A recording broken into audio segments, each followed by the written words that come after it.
Selamat datang kembali di konten Natif. Apa itu Natif?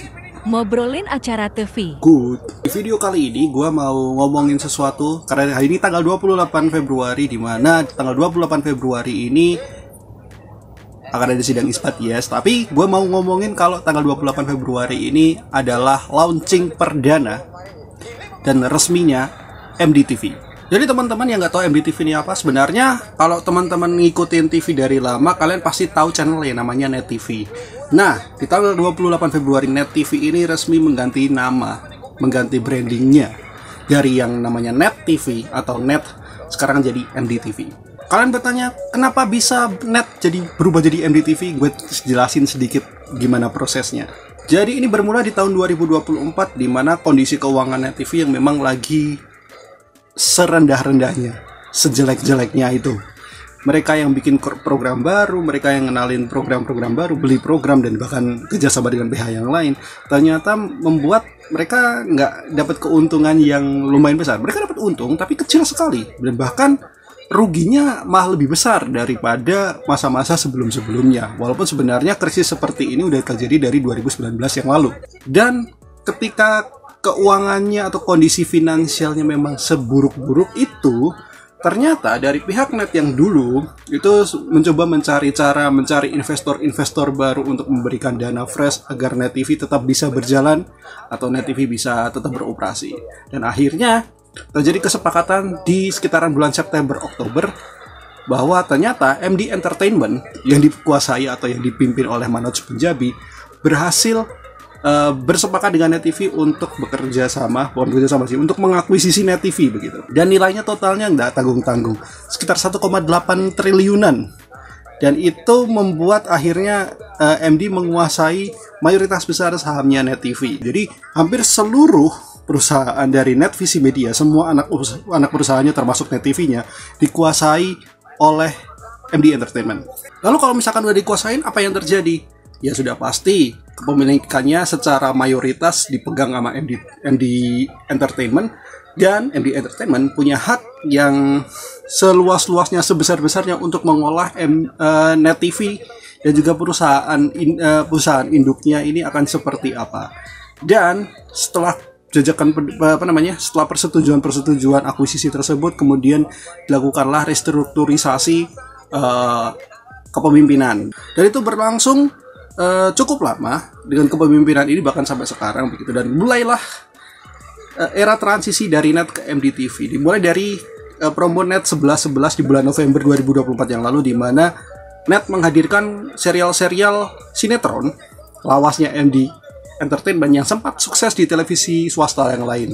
Ada Cinta Fitri, ada Hikmah, kemudian ada Tendangan Si Madun gitu, dan bahkan Antar Cinta dan Dusta sama Go BMX. Nah, itu sinetron-sinetron kemudian tayang perdana di Net TV sejak 11 November yang lalu. Kemudian dilakukanlah penyesuaian lagi. Kemudian akhirnya dibuatkanlah program baru namanya Seru-Seruan. Kemudian ditayangkanlah program Adit Sopo Jarwo, salah satu program animasi yang sangat sukses produksinya MD Animation.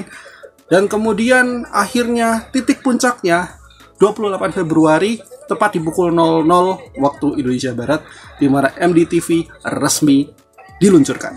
Kalau kita ngomongin akuisisi yang dilakukan MDTV terhadap Net TV, ini adalah proses atau tindakan yang sangat tepat, karena kayaknya memang Net TV nggak bisa dipertahankan cukup lama dengan kondisi keuangannya seperti itu, sehingga akhirnya haruslah dilakukan penyesuaian. Dan ini yang dilakukan oleh MD, yaitu adalah membeli semua saham mayoritasnya Net TV untuk diambil alih dan diolahlah si total perusahaan Net TV ini oleh MD Entertainment. Dan salah satunya adalah Net menjadi MDTV. Ini salah satu strategi yang sangat menarik. Dan kalau lo tanya ke gua, lu kecewa nggak sih ketika Net jadi MDTV? Gue akan bilang enggak sebenarnya, karena memang ya ngelihat kondisinya seperti itu, kalau lo mau idealisme kayak program-programnya yang sebelumnya, ya matilah di tengah jalan gitu, maksud gue. Mendingan Net daripada mati di tengah jalan dan akhirnya nggak siaran, mending Net diambil alih sama perusahaan lain untuk tetap bisa bersiaran. Karena lo seperti yang tahu, industri TV itu mengeluarkan anggaran yang sangat besar. Jadi sangat sia-sia kalau misalkan tiba-tiba aja Net TV di tengah-tengah berhenti. Mereka rugi besar tuh pastinya.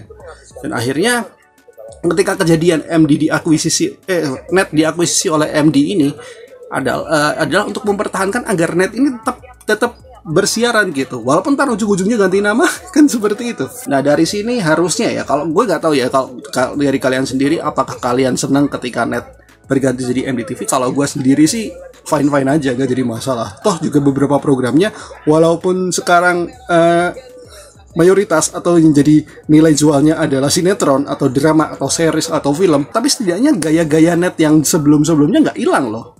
Salah satu contohnya program seru-seruan itu masih stylenya Net banget loh.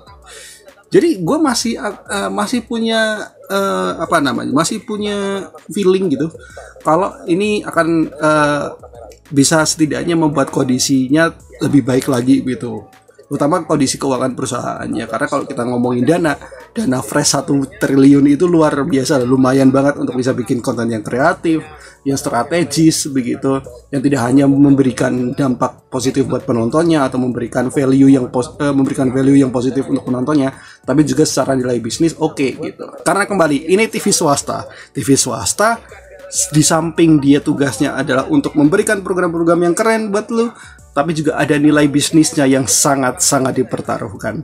Makanya kenapa TV-TV seperti RCTI, SCTV dan teman-temannya dibikin, itu karena memang ada nilai bisnisnya. Nilai iklan itu tuh gede banget. Makanya bisnis televisi masih berjaya sampai sekarang. Walaupun sekarang mungkin kalau dibilang nilai belanja iklannya juga mulai sedikit menurun, mulai menurun sedikit demi sedikit sih. Tapi setidaknya bisnis ini masih menjanjikan banget. Jadi itu untuk bahasan gue terkait MDTV. Jadi kita ya mengucapkan goodbye untuk Net. Terima kasih atas hampir 12 tahun memberikan hiburan, memberikan konten-konten terbaik begitu, yang ngasih sesuatu yang bisa mendobrak dunia pertelevisian Indonesia selama 12 tahun terakhir.